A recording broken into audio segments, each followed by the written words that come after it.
देश के कई राज्यों में चल रही एसआईआर प्रक्रिया को लेकर संग्राम थमा नहीं, लेकिन सबसे बड़ा जो घमासान है वो उत्तर प्रदेश में है। और उत्तर प्रदेश में घमासान अब क्यों है, वो है फॉर्म 7 को लेकर, यानी नाम काटने को लेकर। और इस लड़ाई में अब सीधे दो चेहरे आमने सामने हैं।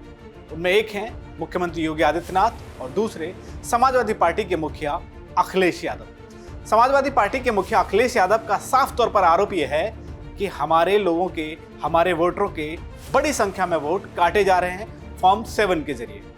फॉर्म 7 के जरिए वोट काटे जा रहे हैं, ये आरोप समाजवादी पार्टी की तरफ से जब लगाया गया तो खुद मोर्चे पर आए सीएम योगी आदित्यनाथ। विधानसभा में बाकायदा आंकड़ों के जरिए उन्होंने इन आरोपों पर पलटवार करते हुए कहा कि आप बहाना मत ढूंढिए।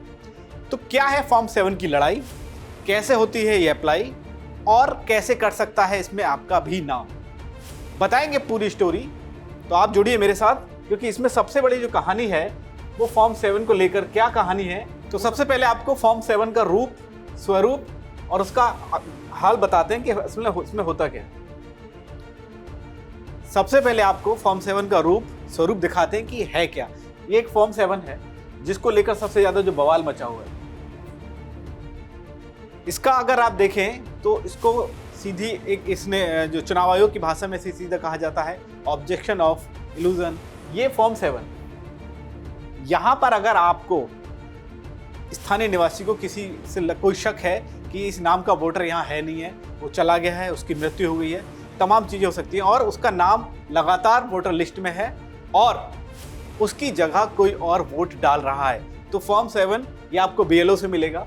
जो भी इस पे जिसको भी ऑब्जेक्शन है, वहां क्या करना है, ये 2-3 कॉलम दिए हुए हैं, यहाँ उसका नाम लिखा जाना है, XYZ उसका जो भी नाम हो,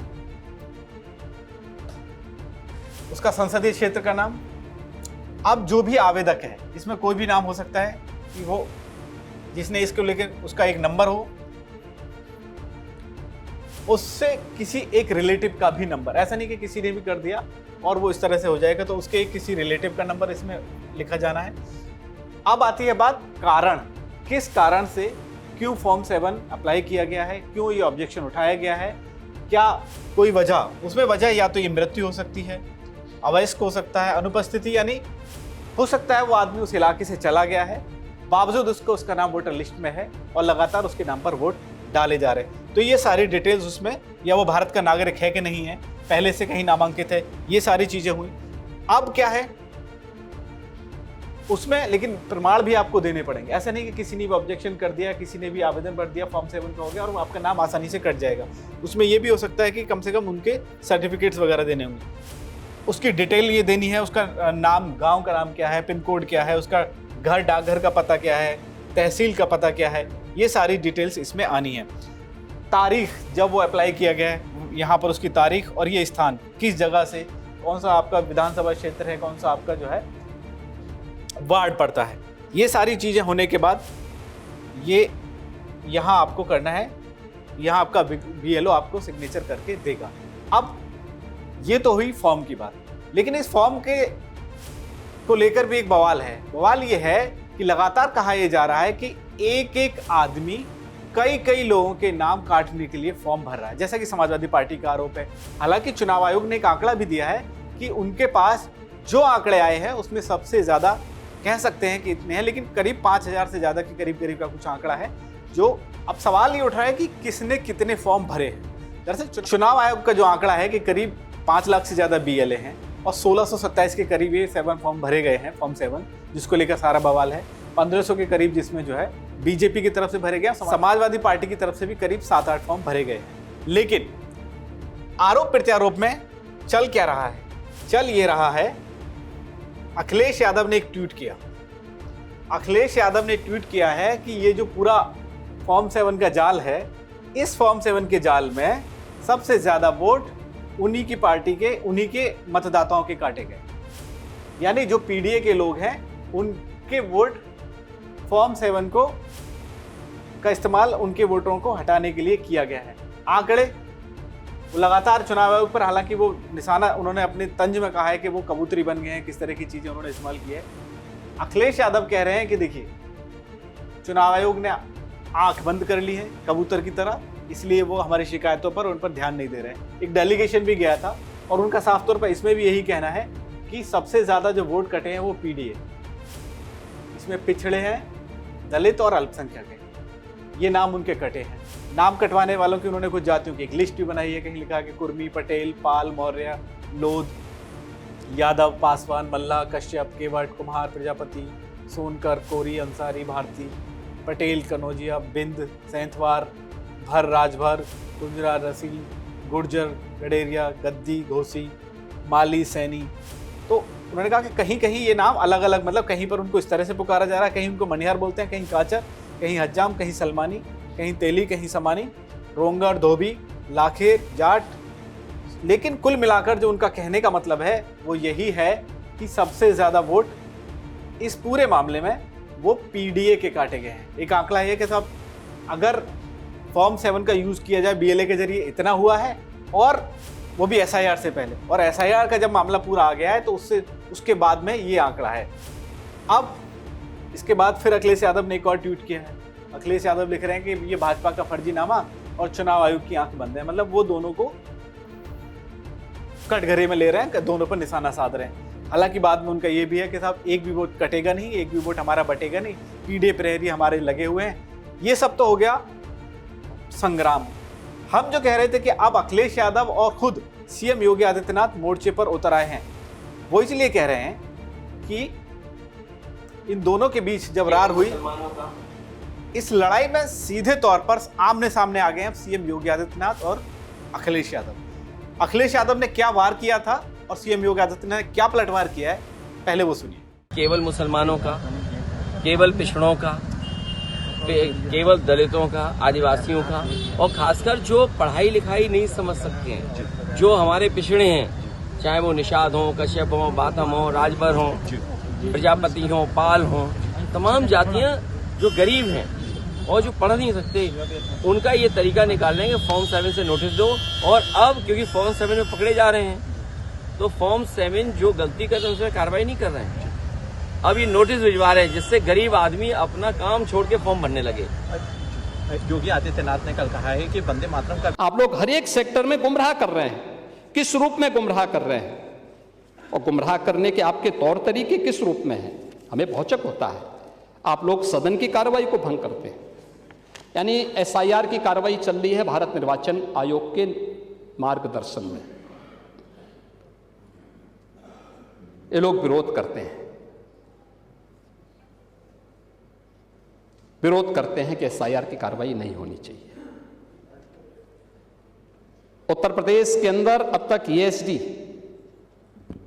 जो अब तक आंकड़े जारी किए हैं भारत निर्वाचन आयोग ने, एब्सेंट, शिफ्टिंग एंड डेथ, इनमें 2,88,00,000 से अधिक लोग सामने नहीं आए हैं जिन्होंने एसआईआर का फॉर्म नहीं भरा है।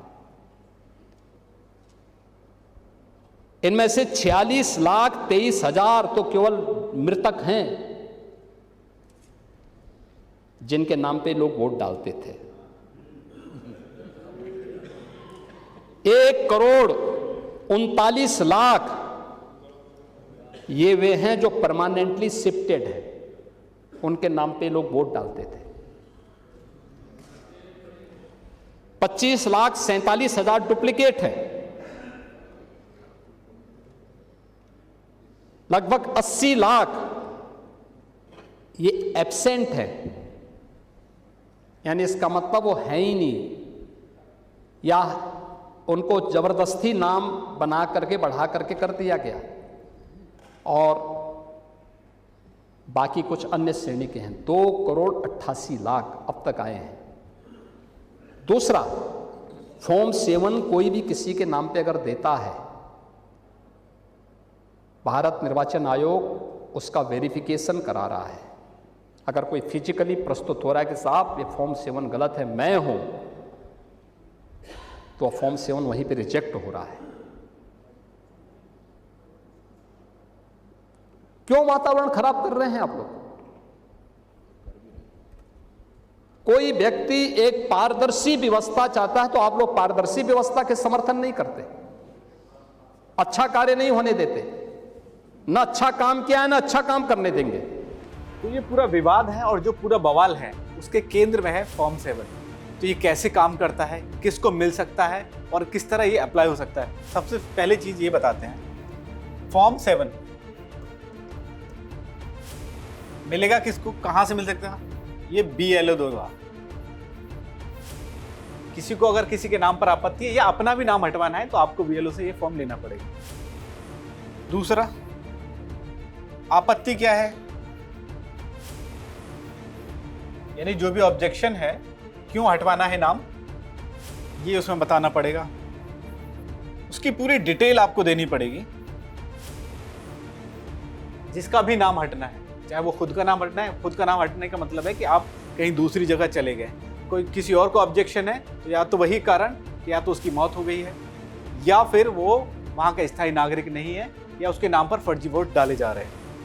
अब ऐसा नहीं है कि सिर्फ किसी ने ऑब्जेक्शन किया, फॉर्म लिया और भर दिया, नहीं। तो जब इसके दुरुपयोग का सवाल उठा तो चुनाव आयोग ने कहा कि इस पर एक्शन होगा। एक्शन में क्या क्या हो सकता है? सबसे पहले तो वही बात कि कोई उसका अगर दुरुपयोग करता है तो, क्योंकि उसमें सीधा सीधा नियम है कि आप सिर्फ इसके सही इस्तेमाल के लिए इसको यूज कर सकते हैं। दुरुपयोग अगर होता है तो सजा का प्रावधान है, सीधे तौर पर इसमें FIR दर्ज होगी। अब वही बात, समाजवादी पार्टी का एक डेलीगेशन चुनाव आयोग पहुंचा, आयोग ने उनकी बात सुनी और साफ तौर पर कहा कि अगर आपको कहीं भी ऐसा ऑब्जेक्शन है, आपको कहीं लगता है कि गड़बड़ी हो रही है या कोई कथित व्यक्ति इस तरह के घालमेल में शामिल है, तो आप उसके खिलाफ कंप्लेंट दीजिए, हम लोग उसको सजा देंगे और उस पर एक्शन लिया जाएगा।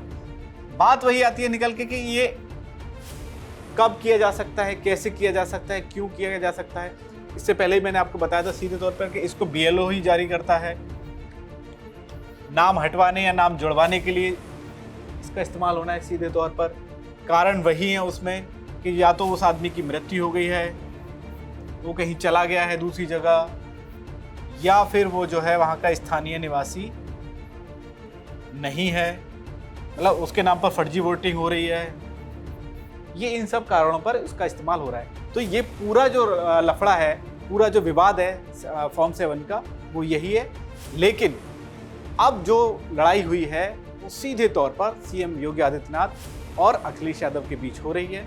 सरकार की तरफ से एक आंकड़ा भी दिया गया है, विपक्ष की तरफ से भी एक आंकड़ा दिया जा रहा है लगातार। हालांकि विपक्ष का आरोप यही है, विपक्ष कह रहा है कि सीधे सीधे इसमें हमारे वोट काटे जा रहे हैं, यानी उनका आरोप यह है कि इसका कहीं ना कहीं फायदा ले जाने की कोशिश की जा रही है। कल भी यही हुआ था। खुद समाजवादी पार्टी के जो अयोध्या वाले सांसद हैं अवधेश प्रसाद, उन्होंने तो यहाँ तक कह दिया कि चुनाव आयोग ने BJP का झंडा लगा लिया है। इस तरह की बयानबाजी लगातार वहाँ चल रही है। लेकिन इस बयानबाजी के बीच बात वही आती है कि जब चुनाव आयोग साफ तौर पर कह रहा है या वो आंकड़े दे रहा है, तब कम से कम विपक्षी दलों को इसमें इस तरह की चीज़ें या इस तरह की बातें नहीं करनी चाहिए। तो SIR के घमासान में ये थी फॉर्म 7 पर एक स्टोरी, कैसे उसका अप्लाई होता है, किस तरह से उसका यूज़ होता है, किस तरह से ऑब्जेक्शन हो सकता है, किस तरह से नाम हटाए जाने की प्रक्रिया है। लेकिन लड़ाई अब जब दो चेहरों के बीच आ गई है तो देखना होगा कि ये घमासान और कितना घनघोर होता है। तो कैसी लगी हमारी ये स्टोरी, हमें कमेंट बॉक्स में ज़रूर बताएं। बाकी तमाम खबरों के लिए आप जुड़े रहिए राष्ट्रवाणी के साथ।